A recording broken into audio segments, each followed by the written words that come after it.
दिल्ली की मुख्यमंत्री रेखा गुप्ता के लिए आखिर बंगले की तलाश पूरी हो चुकी है। मुख्यमंत्री बनने के तकरीबन 3.5 महीने के बाद राजनिवास मार्ग पर रेखा गुप्ता के लिए 2 बंगले फाइनल किए गए।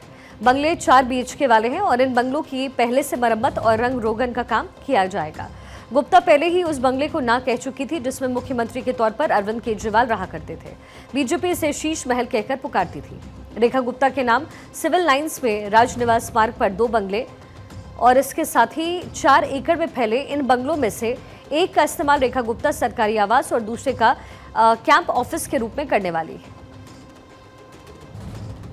दिल्ली की मुख्यमंत्री रेखा गुप्ता ने अपने कार्यकाल का 100 दिन पूरा किया है और इस 100 दिन में एक तरफ जहां रेखा गुप्ता अपनी उपलब्धियों को बता रही हैं, सरकार की उपलब्धियों को बता रही हैं, वहीं पर ये जो बंगला है ये रेखा गुप्ता को अलॉट किया गया। हालांकि अगर बात करें इससे पूरे बंगले की, काफ़ी बड़ा बंगला है। और ये एक बात जो बार बार कहा जा रहा था इससे पहले जब अरविंद केजरीवाल को बंगला अलॉट हुआ और उसके बाद से उसमें जिस तरीके से उसके रिनोवेशन पे करोड़ों रुपए खर्च किए गए, तो अब कहीं ना कहीं दिल्ली की मुख्यमंत्री को जो बंगला अलॉट होना था वो तमाम तरीके से जो पूरी तरीके से किस तरीके से बड़ा सिंपल हो इसका भी ध्यान रखा जा रहा था। और खुद मुख्यमंत्री ने अपनी इच्छा जताई थी कि उनका जो बंगला हो ऐसे स्थान पे हो जो उनकी विधानसभा से बिल्कुल लगा हुआ हो, यानी कि विधानसभा से बिल्कुल पास हो, ताकि अपने क्षेत्र के साथ, अपनी विधानसभा के साथ वो कनेक्टिविटी बनाकर रख सकें। जानकारी ये भी मिल रही है कि जब वो इस बंगले में शिफ्ट करेंगी तो जो एक जनता दरबार होता है, लोगों से जो मिलने का क्रम होता है, यानी कि अपने क्षेत्र की जनता से मुलाकात करने का जो क्रम होता है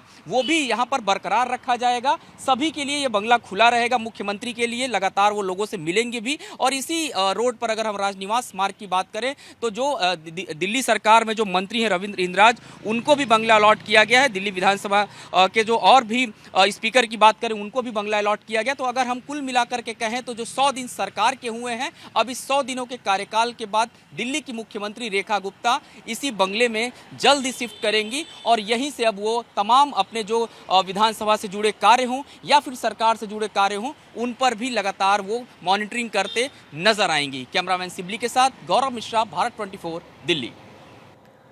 रिपोर्ट में कहा गया है कि मुख्यमंत्री के लिए लंबे समय से एक ऐसे बंगले की तलाश की जा रही थी जिसकी दूरी सचिवालय, ITO और केंद्र सरकार के दफ्तरों से नजदीक हो। इससे पहले सामाजिक कल्याण मंत्री रवि इंद्रराज सिंह को राजनिवास मार्ग पर बंगला नंबर 3/8 मिला था। CM का आवास उपराज्यपाल विनय सक्सेना के बंगले के नजदीक होगा। दिल्ली सरकार के पास राजनिवास मार्ग पर कुछ बंगले हैं जो कि आमतौर पर मंत्रियों को दिए जाते हैं। इनमें 4 बेडरूम्स, फ्रंट लॉन, लिविंग और ड्राइंग एरिया, साथ ही स्टाफ क्वार्टर शामिल होगा। यहाँ पर रवि इंद्रराज सिंह और डेप्यूटी स्पीकर विष्ट CM के पड़ोसी होंगे।